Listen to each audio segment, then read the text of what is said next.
सबसे पहले फंक्शन के बारे में कि फंक्शन सबसे पहले किसने इंट्रोड्यूस कराया था, तो एक जर्मन मैथमेटिशियन है जिसका नाम है लेबनीज। जर्मन मैथमेटिशियन लेबनीज, जिसने सबसे पहले फंक्शन को इंट्रोड्यूस किया था। मतलब ये है कि इसने बताया था दो क्वांटिटीज के दरमियान रिलेशन, एक, ठीक है, एक क्वांटिटी थी इंडिपेंडेंट और दूसरी कौन सी थी, डिपेंडेंट।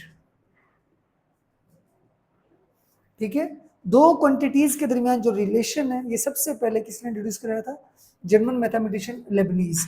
और सिंबॉलिकली किसने डिनोट किया था, एक स्विस मैथमेटिशियन है जिसका नाम है आइलर। आइलर एक स्विस मैथमेटिशियन, इसने सिंबॉलिकली शो किया था। और कैसे किया था, y is equal to F of X. Okay हो गया, ठीक है। ये नोटेशन दी थी आइलर ने जो कि स्विस मैथमेटिशियन है, और सबसे पहले फंक्शन को इंट्रोड्यूस किया था लेबनीज जो कि जर्मन मैथमेटिशियन है। ओके हो गया। चलिए उसके बाद एक और कोई भी कोएन अगर लिखी है ना, y is equal to F of X, कोई भी कोएन है, ठीक है, तो वो फंक्शन को रिप्रेजेंट करती है या नहीं करती, उसके लिए एक टेस्ट है जिसका नाम है वर्टिकल लाइन टेस्ट। ये जो वर्टिकल लाइन टेस्ट है ये हमें बताता है ग्राफिकली कि कोई भी जो इक्वेशन है वो ग्राफ, वो जो कोई भी इक्वेशन का जो ग्राफ है वो फंक्शन को रिप्रेजेंट करता है कि नहीं करता। इसके लिए वर्टिकल लाइन टेस्ट है। अब ये टेस्ट क्या कहता है, ये 2 नंबर का शॉर्ट भी आता है कि स्टेट वर्टिकल लाइन टेस्ट, ठीक है। और वो ये है कि if a line cuts the graph at only one point, then graph represent a function। याद रहेगा, मिसाल के तौर पर हम ये एक ग्राफ बना देते हैं, ठीक हो गया। अगर एक वर्टिकल लाइन ड्रा करें तो जरा गौर से देखें, ये वर्टिकल लाइन इस ग्राफ को सिर्फ एक पॉइंट पे टच कर रही है कि नहीं कर रही, कट कर रही है। तो अगर एक पॉइंट पे कट करेगी तो वो ग्राफ किसको रिप्रेजेंट करेगा, फंक्शन को, ठीक है। अगर मिसाल के तौर पर हम एक और ग्राफ ड्रा कर लें, ये देखिए, अब ये वर्टिकल लाइन इस ग्राफ को इस पॉइंट पे भी कट कर रही है, इस पॉइंट पे भी कट कर रही है, इसीलिए this graph not represent a function, जबकि ये रिप्रेजेंट कर रहा है किसको, फंक्शन को। ओके हो गया कि नहीं। चलो ये था कुछ फंक्शन के बारे में। उसके बाद 2 इंपॉर्टेंट एमसीक्यूज हैं जो कि डेफिनेशन भी आती हैं, एक है एक्सप्लिसिट फंक्शन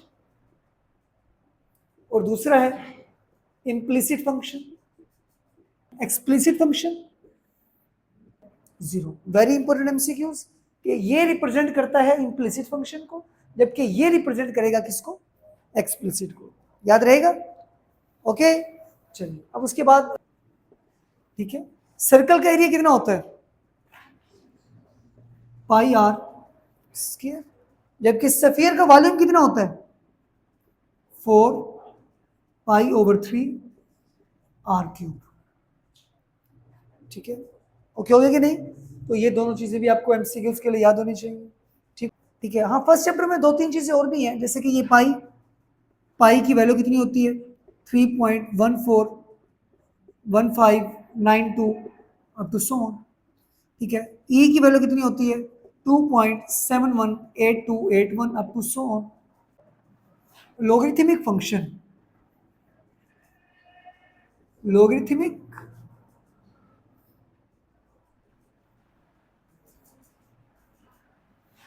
फंक्शन 3 टाइप्स के हैं, एक है जनरल, एक है कॉमन और एक है natural. Very important for MCQs, ठीक है। तो 3 किस्म के लोगरिथमिक फंक्शन है, कौन कौन से, एक है y is equal to log x, y is equal to log x, y is equal to log x। देखिए लोगरिथमिक फंक्शन हमारे पास 3 टाइप के हैं, एक है जनरल, एक है कॉमन और एक है नेचुरल, ठीक है।